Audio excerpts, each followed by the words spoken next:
Educação Forçada. Um ensaio sobre a compulsoriedade do ensino. Por professor Giovanni Dias. Citação. Um conhecimento fundamental da psicologia é que a aprendizagem é um fenômeno humano, não uma prática escolar. E que fenômeno próprio do ser humano, como as emoções, alimentação e reprodução, ocorrem sob o chicote, como há décadas atrás, ou sob a coerção da lei. Nenhuma, exceto a própria aprendizagem. Assim, o sistema de direito compulsório previsto na Constituição é ridículo. O cidadão é obrigado a consumir o serviço de educação de um prestador que é obrigado a oferecê-lo. Giovanni Dias, O Desejo de Educação. Fim da citação. Este trecho de uma reflexão maior que fiz sobre a natureza da escola brasileira chegou à conclusão de que a escola só pode ser, de fato, não na intenção explícita, um depósito de crianças e adolescentes. Um depósito, de fato, ineficiente e caro, dada a sua incompetência em concretizar o discurso do povo e do governo, local de aprendizagem, formação para a vida e de inclusão. E porque não é explicitamente depósito, é também um nefasto armazém. No presente texto, eu tenho a intenção de explorar mais a fundo, em minúcias, a relação professor-trabalho, aluno-escola e professor-aluno, diante desta realidade indicada na citação, a saber, de compulsoriedade da educação. A revolta da vacina. Início de citação. Sabemos, tanto pela experiência colhida em longos anos de observação, como pelo estudo da matéria, que a vacina é indiscutivelmente o único meio de premunir o indivíduo contra o ataque da varíola. Porém, é preciso que essa convicção se arraigue no espírito de todos, de forma a elucidar aqueles que ainda duvidam da sua eficácia. Recorrer, no entanto, à violência é contribuir para o maior repúdio da vacina. Malaquias, para o jornal Eco do Sul, em setembro de 1904. Fim da citação. Segundo a historiadora de onde tirei essa citação jornalística, é claro como esta revolta teve influência política de uma parcela pequena da Assembleia, principalmente. O povo, porém, já indignado com várias medidas autoritárias provenientes do feito todo-poderoso Oswaldo Cruz, como derrubada de casarões antigos, entre outras medidas, este povo agora era forçado a ser vacinado.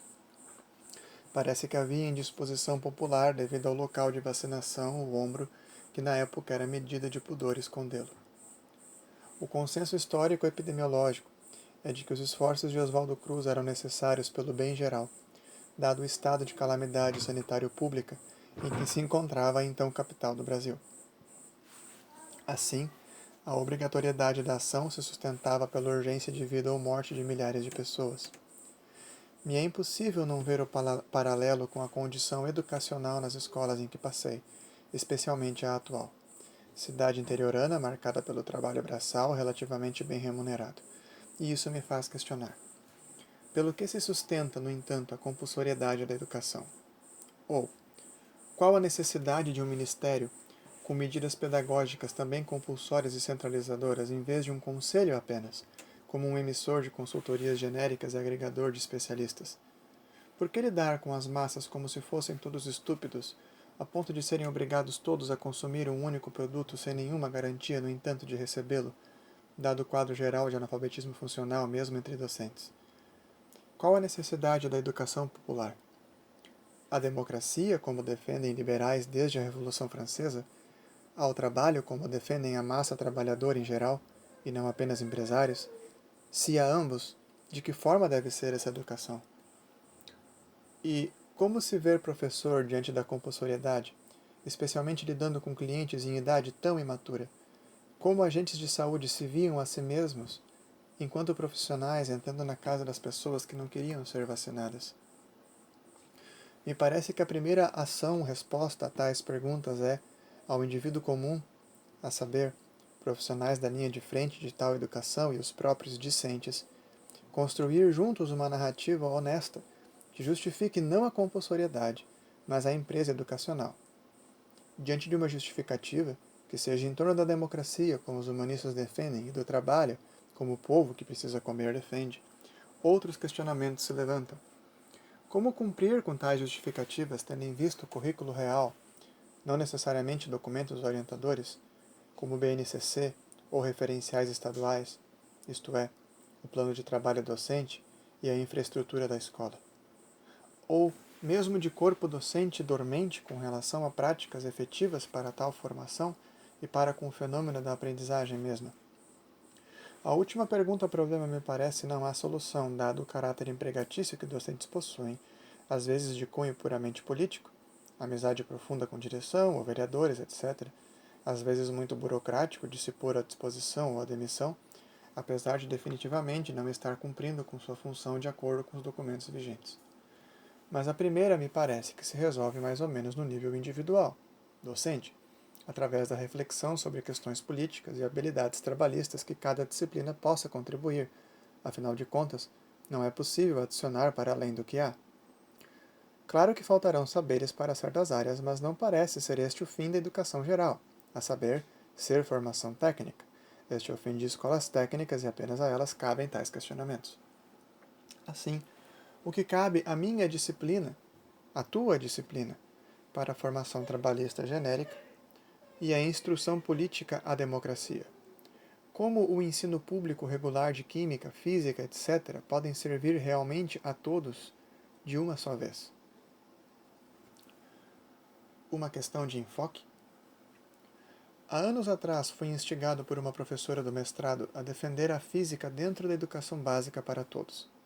Ali, me baseei na proposta de Zabala e em críticas humanistas para defender como o ensino de competências e habilidades num contexto de aprendizagem significativa, problematizadora e científica pode contribuir à nossa justificativa. Ou seja, entendo que a pergunta "o que ensinar na nossa sociedade?" parece recair sobre questões metodológicas antes de curriculares. Acho importante, assim, agora, esclarecer o que vem a ser tais propostas de pano de fundo da educação básica para todos. Primeiro, ensino de competências e habilidades. Em poucas palavras, ensinar competências significa, ao sentar para planejar uma aula, dar prioridade ao saber fazer do que ao saber por saber. Significa deixar o conteúdo, MRU, isomeria, acentuação, cálculo de área, revoltas no Brasil republicano, etc., deixar este conteúdo de lado, pensando primeiramente em uma lista de fazeres relevantes à formação do indivíduo. Significa, de forma mais explícita, destronar a nossa própria disciplina de autoridade e relevância, pondo-a primeiramente a serviço da cidadania. Desta forma, a resposta à pergunta "o que ensinar?", quando sentamos para planejar, não se responde com um conteúdo, mas talvez com a relação de vários, pois o que ensinar deve sempre ser respondido com um saber fazer, ao menos no longo prazo, pois de fato às vezes, não sempre, é necessário um saber para saber fazer. Aprendizagem significativa. Aprendizagem significativa é a teoria que percebe o fenômeno da aprendizagem sobre o espectro mecânico significativo.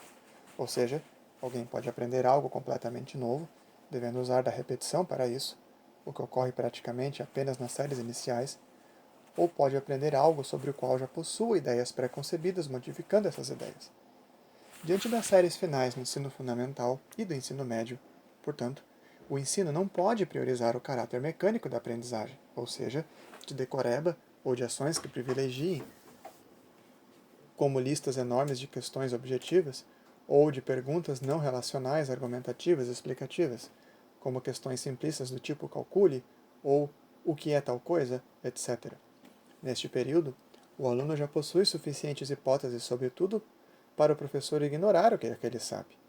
Não porque o que se sabe seja correto ou útil, pelo contrário, mas porque o professor ter clareza do que certa idade pensa, ou um aluno em especial, quando for o caso, é fundamental no planejamento, para que o aluno aprenda o novo sobre o velho mais apropriadamente. Aprendizagem problematizadora. Problematizar significa conceber o fenômeno da aprendizagem sobre a ótica situacional, contextual, realista, ou seja, de que alguém aprende melhor sob a circunstância de resolver problemas o mais reais possíveis. Propor problemas é propor o desenvolvimento cerebral aplicando e relacionando saberes e fazeres, vendo, geralmente na prática, o quão poderoso é o conhecimento em foco. No entanto, os problemas não podem ter caráter apenas simplista, ao menos não no meio ou no final da caminhada, nem treinar apenas com problemas fechados, em que tudo o que se precisa saber é dado pronto, ou ainda com problemas encabrestados, que necessita de apenas um conhecimento para resolver. Afinal, se o foco é a vida, o trabalho é a democracia, os problemas nessas circunstâncias não são fechados nem encabrestados. Pelo contrário, com frequência não se dispõe de todos os dados e mais de uma área do conhecimento é necessária. Pensar cientificamente. Desenvolver a alfabetização ou literacia científica significa apropriar-se da herança social mais valiosa da nossa espécie, a ciência. Não se trata de publicar artigos ou participar de feiras. Ao menos não é este o coração da proposta. Desenvolver a literacia significa fazer seu o modo de pensar e agir do cientista. Valorizar e aplicar o experimento sobre a crendice. Preferir o ceticismo sobre as panaceias, a objetividade sobre os achismos pessoais, o primor da argumentação sobre a opinião. A ciência é o corpo de conhecimento que nos fez sair de eras de mortandades e inércias gerais, pondo-nos numa sociedade sadia, tanto quanto podemos, e ágil no relacionamento e na informação. Não se apropriar da ciência, seu fazer e saberes, se assemelha a como se ignorássemos, quando caçadores e coletores, o que os sábios idosos tinham a nos explicar em torno da fogueira. Ignorar a ciência significa a morte, seja pelo descrédito das vacinas, seja por hábitos de saúde precários, significa inércia da espécie, seja pela ignorância social e psicológica, seja pelo incômodo com questões há muito respondidas, seja pela falta de mão de obra em tecnologia. Diante dessas propostas, o que cabe então? A morfologia dos anelídeos, a óptica geométrica, a gramática, a geometria analítica, a estequiometria, a luta de classes e tantos outros conhecimentos que ou não têm alto poder interpretativo do mundo, ou são conhecimentos importantes apenas a uma gama muito restrita de profissionais. Assim, nos cabe olhar firmemente para a justificativa da educação. Que diremos ao olhar nosso aluno, às 22 horas, desejoso de estar em casa descansando do dia de trabalho, mas está ali a aprender a demonstração da solução de equações de segundo grau, ou a aprender a diferenciação entre mesóclise, ênclise e próclise, ou a aprender a decomposição de vetores do movimento oblíquo relativo, ou o balanceamento de equações redox, o que diremos a este aluno para continuar conosco? Essa última pergunta é meu maior anseio e foco neste texto.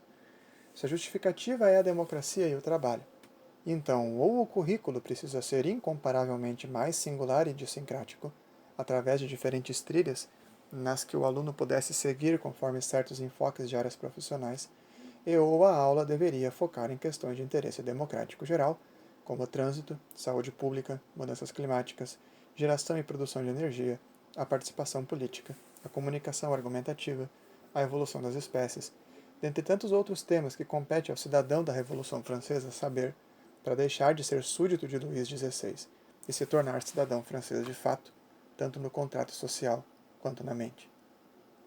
Retomando o crítico da obrigatoriedade da vacina, é preciso que essa convicção se arraigue no espírito de todos, de forma a elucidar aqueles que ainda duvidam da sua eficácia. Procurarei deixar claro que é preciso, da mesma forma, que os alunos se elucidem da eficácia da educação em construí-los cidadãos e trabalhadores mais bem capacitados. Deixemos, assim, o ensino medieval de lado. Abracemos a urgência de uma narrativa honesta e útil àquele aluno exausto à nossa frente. Democracia. A escola é obrigatória, mas por quê? Não para servir ao vestibular. Preparar ao ensino superior, com certeza, indivíduos e a sociedade precisam da ciência para progresso socioeconômico, gostem ou não, e não há ciência sem investimento e pessoas qualificadas. Mas se nem todos devem ou precisam de ensino superior, é justo que a escola olhe só para aqueles que o aspiram? É justo que não, diria Sócrates. Mas como pode a escola atender a todos sem ser injusta no serviço que oferece? A resposta a esta pergunta, em parte retórica, em parte crítica, só pode recair sobre saberes e fazeres úteis e ou relevantes a todo e qualquer cidadão. Úteis para que permitam encarar desafios e problemas da vida de modo mais ético e ou eficiente, ainda que não seja óbvio aos alunos ou aos seus pais, mas que precisa ser tornado óbvio pela escola. Relevantes para que possibilitem nos fazer parte do habitat político-social midiático do cidadão livre de nossos tempos. É devido a essa utilidade e relevância necessárias na alma da escola que as propostas de ensino por temáticas existem. Defender o ensino de certo saber, só pelo saber por saber, como estamos acostumados, não pode ser um argumento válido em nenhuma circunstância. Do contrário, tudo vale na escola e nada muda na sociedade. Mas como defender o estudo de temáticas diante do aluno, sem usar ou abusar de sua audiência cativa? Ou seja, como argumentar sobre a relevância de profundidade sobre temáticas de nosso mundo, acima da superficialidade obtível pela mídia? De outro modo, por que vir à escola, se reportagens cobrem essas temáticas tão bem? O que ele deve encontrar na escola que ele não encontra na televisão ou nas redes sociais? Me parece que os pontos a convencer um aluno aleatório sobre a utilidade e relevância de estar na escola são a transitoriedade de seus interesses atuais, a natureza social do ser humano, a precisão da democracia e não necessidade dela, da eterna ameaça do totalitarismo, do poder hegemônico da propaganda e da necessidade de desenvolvimento de habilidades guiada. Tratemo-los ponto a ponto. O rio do tempo. Num piscar de olhos, aqueles calouros que encontramos aos 14 anos serão os nossos formandos com 18 anos. Logo, suas preocupações com o próximo episódio do seu anime favorito, ou o lançamento do próximo título de Assassin's Creed, darão espaço à urgência por cursos, CNH e aquisição dos próprios bens. A não ser que ele opte, se é que terá a opção, de continuar um adolescente eterno sendo sustentado por outrem, essa transmutação juvenil que os verbos necessitar, precisar e desejar exigem tomará forma. Mais precisamente, a distinção entre estes verbos gritará por entendimento na sua cara. Digerir na sua mente este grito é essencial para estar aberto à necessidade de um conhecimento de um mundo mínimo para poder encarar esses desafios que tão rapidamente invadirão a sua vida. Assim, o primeiro ponto a convencer o jovem a estar na escola acordado é: logo logo, meu amigo, se já não agora, vários desafios e problemas vão recair sobre ti. Estamos aqui para te ajudar a ter as mínimas condições de compreender esses desafios e agir sobre eles como o que nossa espécie já construiu até então. Com o que nossa espécie já construiu até então. Assim, pega a nossa mão e vamos juntos deixar este mundo louco um pouco mais são. Bichos coletivos. Além da sincera e alerta consciência daquela transmutação violenta que a vida impõe ao jovem, outra ciência relevante é o ver-se como ser social, isto é, perceber-se apropriadamente como o indivíduo de Ayn Rand, como um interagente vivente no habitat globalizado, em que a responsabilidade de suas ações está sempre em comércio com o futuro do próximo. Mudanças climáticas, vacinação, automedicação, trânsito, descarte de resíduos, planejamento familiar, voto, são todas temáticas sob as quais as microações de cada indivíduo fazem emergi-las inexoravelmente como fenômenos globais que afetam a virtualmente todos. Posto de outra forma, o segundo ponto a convencer o aluno é: mesmo que não tenhas a intenção, meu caro, as tuas atitudes tomadas na ignorância afetam todo o nosso formigueiro. Educar-te continuamente nas temáticas escolares é uma questão de ética. Conhecer o mundo a fundo nos possibilita auxiliar o outro com maior qualidade e eficiência. Os fiscais dos fiscais. Além de convencê-lo de que ele, o jovem, muda, e de que é responsável em nível social pelas suas decisões, é útil provar-lhe sobre nossa precisão da democracia. Não da necessidade dela, pois haveria outras formas, como as diferentes expressões anárquicas. Mas, no quadro sócio-histórico atual, a democracia é o principal recurso que temos para manter o florescimento da vida humana. Noutras palavras, não basta convencê-lo de que ele vai logo sentir falta de mais conhecimento de mundo e de que este conhecimento, a mais, lhe permite agir de forma mais ética na sociedade. É necessário convencê-lo que a instituição democrática é sua responsabilidade. O ato democrático é um ato mais eficaz quando vivo e consciente. Isso quer dizer que o voto bianual é insuficiente. A constante informação e revisão das temáticas que se abordam nas escolas, bem como a atuação e agremiação de cidadãos, é fundamental para definir realmente pelo povo, e não pelas mãos dos eleitos, os limites e ações do Estado e do indivíduo. Assim, é de alta relevância convencer nosso aluno que o histórico político-cômico de nosso país, meu caro, Estado e cidade não são culpa dos dirigentes, mas nossa, do povo que não os fiscaliza apropriadamente, ou que os põe lá pela compra de voto, ou pelo mero carisma e boas velhas ideias. Inércia venenosa. O jovem vai mudar. O que ele faz afeta todos e é responsável pela democracia. Não bastasse essas ideias de maturidade e responsabilidade, pode ser útil fazê-lo perceber que a democracia é um valor útil em si mesma, contrastando-a ao totalitarismo e suas microformas no tecido social. Pondo de outra forma, que democracia não consiste num incômodo bianual, mas de um princípio social que se estende ao lar, à escola e ao trabalho. O totalitarismo pode parecer bom no papel ou na boca de ditadores e no imaginário do povo, do contrário nunca haveria apoio, mas no longo prazo sabemos na prática que os valores de liberdade e de respeito à democracia, isto é, respeito ao diferente, permitem um quadro de maior florescimento humano generalizado. Estes valores, no entanto, são deturpados ao longo da história, pois liberdade e respeito não são naturais, são construções sociais que nos distanciam das fricções naturais que outros animais de bando também exibem. Ora, as falácias totalitárias nada mais são que diferentes formas de apelo aos instintos de bando incrustados em nossos genes. Em contrapartida, a democracia, essencialmente, é a contínua negação de que o natural é bom em si mesmo. Antes, democracia é o contínuo esforço cultural de empoderar o homem cultural e cognitivamente no relacionamento igualitário e pelo comportamento ecológico. Poder que permite o florescimento da nossa espécie e das demais, e não de um mero conglomerado. Portanto, não basta convencer nosso aluno de que a democracia só ocorre com ele. A democracia, meu amigo, morre pouco a pouco, sem ti. Escravos da propaganda. Se a democracia morrerá sem nossos alunos, ela já adoece com cidadãos mal informados, com cidadãos sem conhecimentos maduros.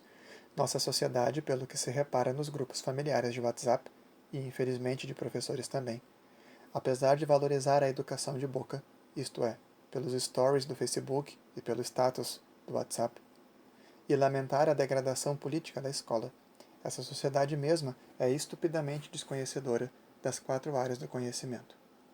Por exemplo, ri da Dilma falando sobre porcentagem, quando ela não comete equívoco algum. Fala dos supostos tempos áureos da sua infância, ignorando tanto a história quanto os efeitos sociopsicológicos inerentes ao saudosismo. Compra colchões magnéticos, polivitamínicos, homeopáticos e acredita no moto perpétuo, apesar do charlatanismo associado a tais coisas. Escreve e lê tão bem quanto nossos alunos do fundamental, apesar de muitos terem ensino superior.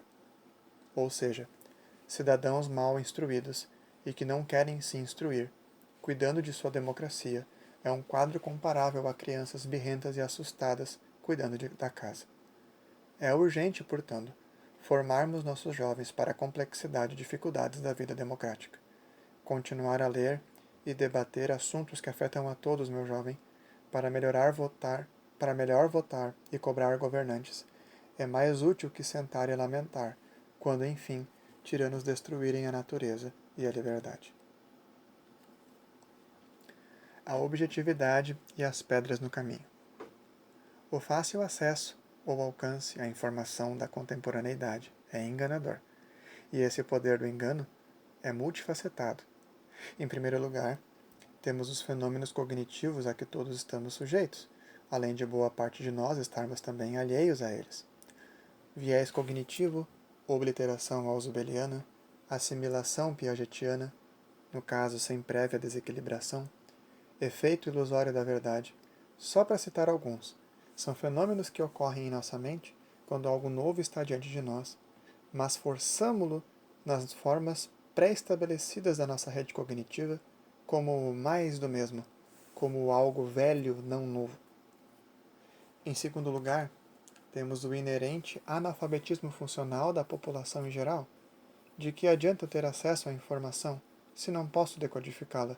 Ou, o que é pior, decodifico-a em associação com os fenômenos anteriormente decodifico-a erroneamente, porém com a certeza de que compreendi. Será este ponto, no entanto, um fenômeno irremediável? Quero dizer, nossos alunos de ensino médio, independentemente do que façamos, terminarão este ciclo sem compreenderem apropriadamente o que leem? Ou será que o esforço curricular e didático do corpo docente, propondo leitura, compreensão e diálogo, acima de decoras para a prova, propondo interpretação de texto acima da decora de listas de regras e classes gramaticais, taxonômicas, geométricas, etc., priorizando a pesquisa com citações e critérios sobre o uso de portais educacionais, propondo apropriada e rica educação para a saúde e não atirando a bola na quadra para um futibas? Será que tal esforço não terá como produto um cidadão com maior capacidade de consumo informacional? Mas alguém dirá, meras utopias, meras quimeras. Ao dizer ou pensar isso, qual a origem de tais afirmações parecerem utopias e quimeras aos nossos ouvidos? Os alunos ou os professores? Professores resistentes, mas por quê? Alunos que não abraçam a proposta, mas não terá em boa parcela origem desta inércia, na falta de significado da instituição escola em si, na vida dos jovens? Seja nas longas listas de exercícios de cálculos que só engenheiros usarão, seja nas redações reflexivas de sociologia sobre questões não tão relevantes, ou de relevância obscura, ao menos ao aluno, seja nas decoras de prefixos e sufixos latinos, etc. Em último lugar, cabe a dificuldade da crítica. Como pensar fora da caixa? Como sair da caverna? Como mudar a realidade onde vivo? Ou pondo de outras formas, como mudar de profissão aos 30 ou 40? Como remediar ou abandonar um relacionamento abusivo? Como criar meus filhos melhor que os meus pais me criaram? Como trabalhar melhor do que trabalho hoje? Como, diferente da minha família, não ser alcoólatra? Já não bastam tais questões serem dificílimas em si mesmas. Os recursos digitais podem não auxiliar muito. Os feeds, em geral, tendem a tornar nossa forma de ser e pensar perpetuada. Nosso comportamento online alimenta as recomendações das redes sociais e motores de busca, perpetuando o nosso eu atual. Como pensar diferentemente num ambiente programado a simular, paradoxalmente, estes espelhos com máscaras, que são os perfis de Facebook? O segredo para amenizarmos ou superarmos estes desafios é o diálogo. É na reflexão com o outro, é no amadurecimento e crescimento conjunto que seremos mais hábeis a nos superarmos. E, com frequência, não basta que este outro seja nosso familiar ou amigo, pois podem ser semelhantes demais a nós para nos fazer crescer. Ou, como bem apontou Bachelard, a objetividade é construída coletivamente. Eu preciso do outro para tentar ler e entender o mundo.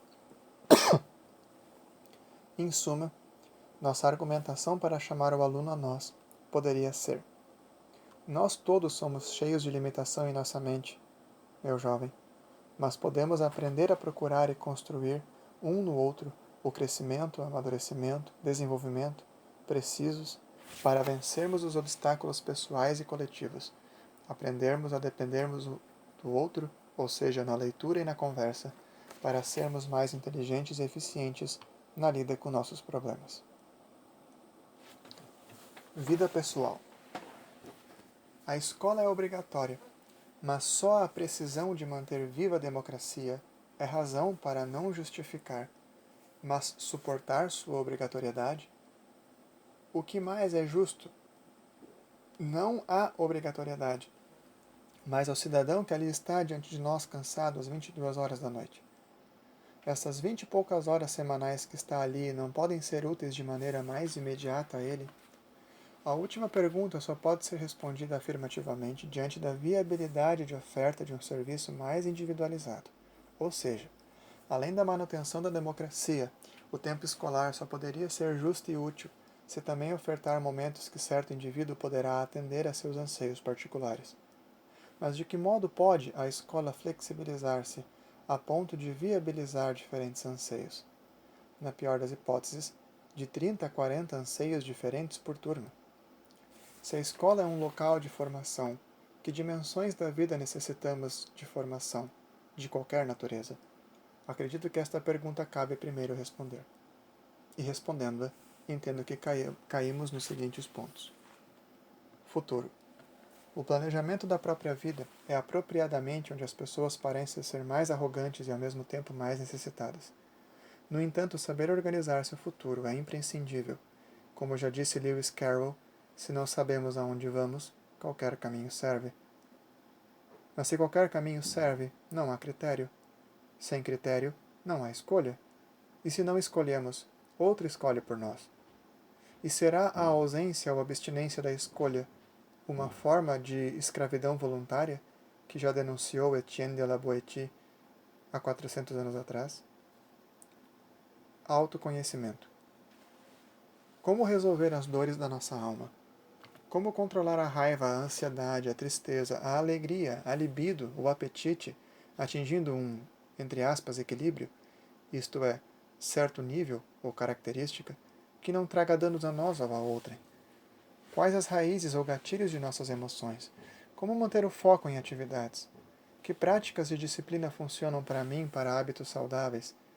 Essas questões são de altíssima relevância pessoal, pois não vivemos sem suas respostas. E se vivemos, vivemos com relativa má qualidade de vida. Quanto antes aprendemos a lidar conosco com maior propriedade, conhecimento e profundidade, antes atingiremos uma condição de maior saúde geral e eficiência de ação. Relacionamento. Como construir uma vida a dois? Como criar um filho? Como se relacionar com os nossos pais? Quais são e como lidar com as limitações de pessoas com deficiência, crianças e idosos? Como lidar com o colega ou o vizinho inerte? O que fazer diante de um superior severo? Preciso me ofender sempre? E caso me ofenda, é possível resolver diretamente com a pessoa? Se não, sou eu o impedimento? Tais são perguntas às vezes tabu, mas das quais não poderemos fugir. E quanto antes refletirmos sobre as questões que permeiam a ação dos relacionamentos, mais bem preparados estaremos para aplicar o pensamento crítico exigido em problemas reais. Trabalho. O trabalho, independentemente da corrente filosófica da cultura, é uma precisão humana que permeia o limite da necessidade, pois apesar da inerente pluralidade numa economia complexa, a exigência de trabalho para a vida, independentemente da cultura, exceto nas tiranias. Diante disso, como pode a escola, este ambiente que ceifa pela pena da lei tamanha fração do tempo da juventude, não dar a devida atenção em pagamento a tal débito, atenção esta na forma de contribuição significativa ao trabalho do jovem? De fato, todas essas questões, futuro, autoconhecimento, relacionamento e trabalho, carregam um advérbio interrogativo de um peso astronômico.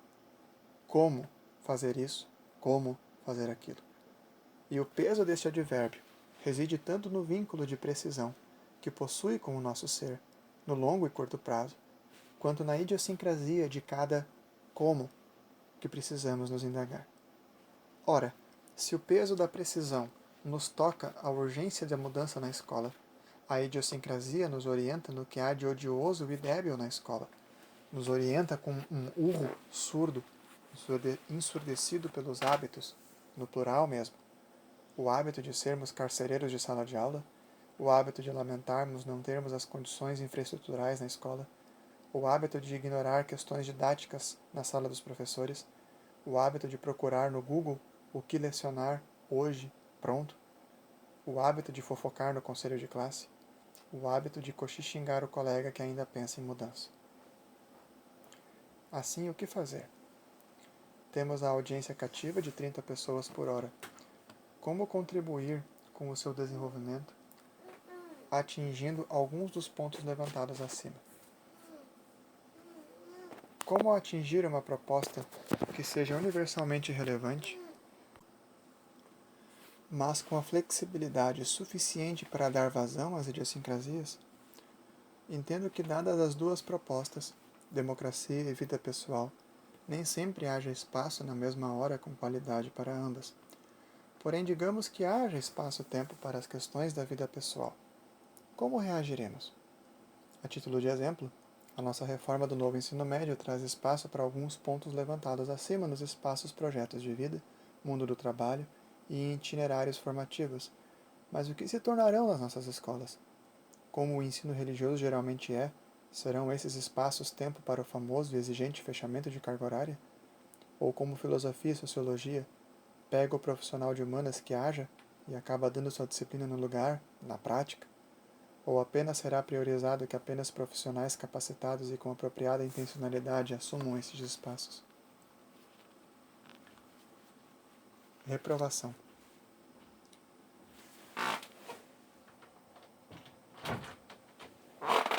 Tu estás sendo exagerado, reacionário. Posso ouvir alguém dizer. Nossos alunos não são uma audiência cativa. Sério? Então analisemos o caso da reprovação. O aluno não fez nada o ano todo. Ao final é aprovado automaticamente. Os professores ficam indignados. Dizem ser injustiça. Injusto especialmente com os alunos que se esforçaram. Mas o que é injusto? Não há outra palavra. Me parece que ela é tão usada, pois nos revela justamente o caráter carcerário do ensino obrigatório. Todo e qualquer aluno, ainda que veja utilidade na escola, está lá sob força da lei. Não importa que sob força própria também. Um corpo pode ter duas forças atuando sobre si. Ainda que a força da lei seja pequena diante da força própria, ela ainda está lá. Ora, sabemos da minoria de alunos assim. Os demais, algo acontece na trajetória escolar que os acorda para uma escola que lhe é meramente obrigatória. Parece-lhe que cumpre pena de 14 anos pelo delito de ter nascido em solo brasileiro. Nesse sentido, a reprovação é um aumento de pena pelo mau comportamento de não fazer as atividades. Na verdade, parece mais uma pena por desprezar o suado trabalho do professor. Nossa, que exagero! Alguém dirá. Mas os rostos dos nossos alunos, especialmente do noturno e matutino, principalmente do médio, quando submetidos a certos horários conciliados com o trabalho, sob certas atividades, lhe passam um peso semelhante a de alguém privado de algo. Se o senso de privação que sentem nossos alunos e o vocabulário escolar para se referir à injustiça da reprovação não são indícios de uma audiência cativa, então não sei o que é liberdade. Vejamos. Se ele está ali obrigado, por força da lei, mas não cumpriu crime nenhum, não é justo que seja livre o quanto antes? Se estar ali é para o bem dele, mas ele não vê este bem, não é justo então que os profissionais da educação tornem claro por que estar ali até às 23 horas é para o seu bem? E esta clareza só pode ser produzida, no mínimo, pelas lanternas da democracia e da vida pessoal. E o combustível dessas lanternas são os conhecimentos nitidamente que sirvam a essas lanternas em todas as suas dimensões. Dentre tais combustíveis, podemos citar principalmente a alfabetização funcional e estatística para a leitura profunda de notícias, a resolução de problemas para enfrentamento da vida e do trabalho, a argumentação para não ser enganado ou confundido, a observação e a experimentação científicas para confiar no trabalho da comunidade científica, a psicologia e a expressão artística para perpassar preconceitos sobre o outro pela perspectiva, noções de economia e política para viabilizar agremiações, voto consciente e independência financeira. Seria realmente utopia tais conhecimentos combustíveis abastecerem a escola? Estou inclinado a julgar que apenas para a escola que entende que o ensino da década de 70 ainda tem o seu lugar no nosso mundo. Julgar tais competências, conhecimentos, utopias no ensino regular público é uma forma de preconceito docente. Antes de construir e propor, já decidimos que eles não serão capazes, no longo prazo, de construir tais competências em si. Matamos o potencial do aluno antes de realmente conhecer do que é capaz. Mas e as condições familiares delicadas e a precariedade das infraestruturas escolares? Elas inviabilizam trabalhar assim. Alguém poderia criticar. e discordo gravemente. Não disse nada que precise mais que material reciclado, papel, lápis e interação social. E se as condições familiares são complicadas, não pode a escola, em 14 anos, fazer algo por essa família através do aluno? Tu não saberes como fazer não significa ser impossível de fazer, apenas que te falta conhecimento. Ou que tenhas preguiça mesmo. Mas só o primeiro caso tem solução.